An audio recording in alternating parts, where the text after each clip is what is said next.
Assalamualaikum warahmatullahi wabarakatuh and hi everyone. Today I will be presenting a detailed analysis of blended learning effectiveness in higher education.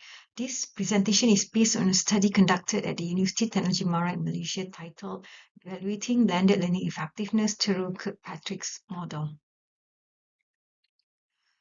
The core objective of this presentation is to move beyond simply asking, do students like online classes? And instead explore a holistic framework for evaluating whether blended learning actually works pedagogically, behaviorally, and institutionally.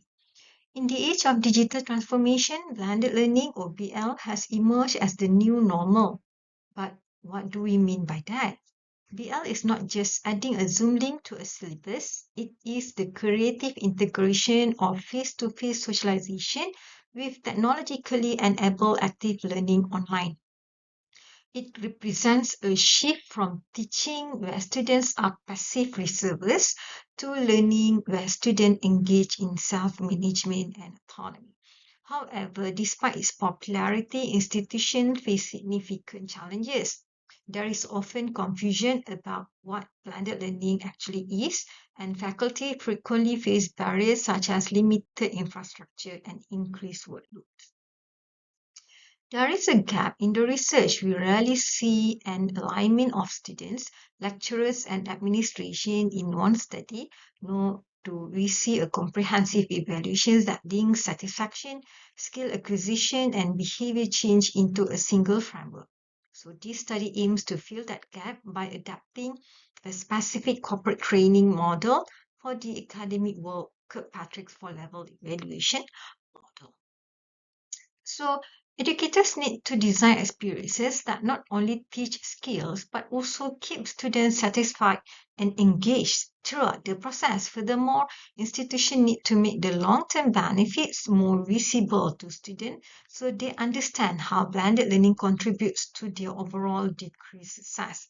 This leads us to the research problem. Historically, studies on blended learning have been somewhat one-sided. They either look only at student satisfaction or only at grades.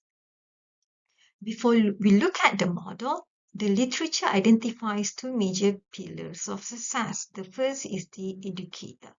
Technology alone doesn't teach, but teachers do. The study highlights that success depends on adaptive attributes. Educators must be willing to embrace innovation and view technology as a pedagogical resource, not just a tool. Conversely, maladaptive attributes like fear of technology or a refusal to release control can result in teachers simply replicating old lecturers online, which fails to transform the learning experience. The second pillar is the institutional context. Blended learning cannot exist in a vacuum. It requires robust infrastructure, stable web services, and learning management system. But buying the software is not enough. The literature argues that institutions must invest in professional development that focuses on pedagogy, not just IT skills. Without clear governance and leadership support, BL initiatives often fade into ad hoc disorganized effort. Now, let's look at the framework used in this study.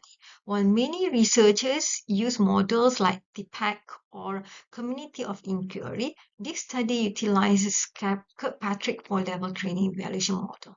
This model evaluates effectiveness hierarchically. Level 1 is on the reaction. It's about how did the students feel. So this level measures satisfaction and also the engagement of students while they are using the blended learning approach. The second level is a learning. It is about what did they know. This measures the cognitive skill development and also the knowledge acquisition among the students towards the implementation of the blended learning approach. The third is behavioral level. It's about how did the student change.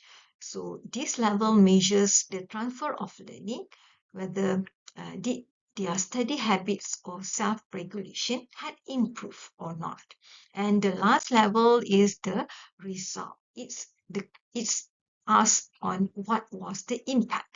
This looks at the broader institutional outcomes such as academic performance and retention.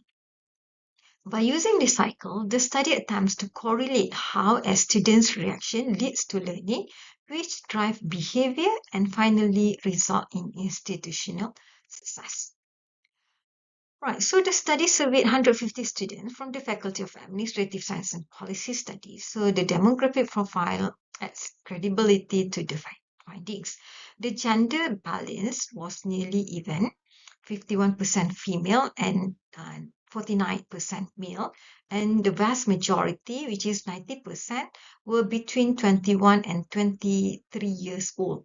Importantly, most students were in the latter semester, which is in semester 4, 5, and 6, meaning they had enough academic maturity and experience with the system to provide thoughtful feedback.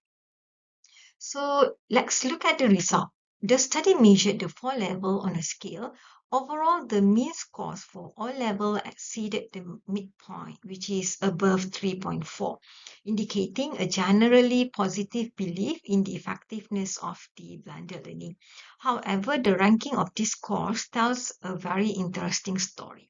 The highest scores were found in level 2, which is learning, with a mean of 3.64, followed closely by level 3, which is behavior at 3.63. This is a crucial finding. It suggests that the blended learning approach was most effective in terms of actual education and skill development. Students felt they learned meaningful content and, more importantly, were able to transfer that learning into practical behavior. This supports the idea that blended learning fosters autonomy and self-regulation, key behavioral shift required in higher education.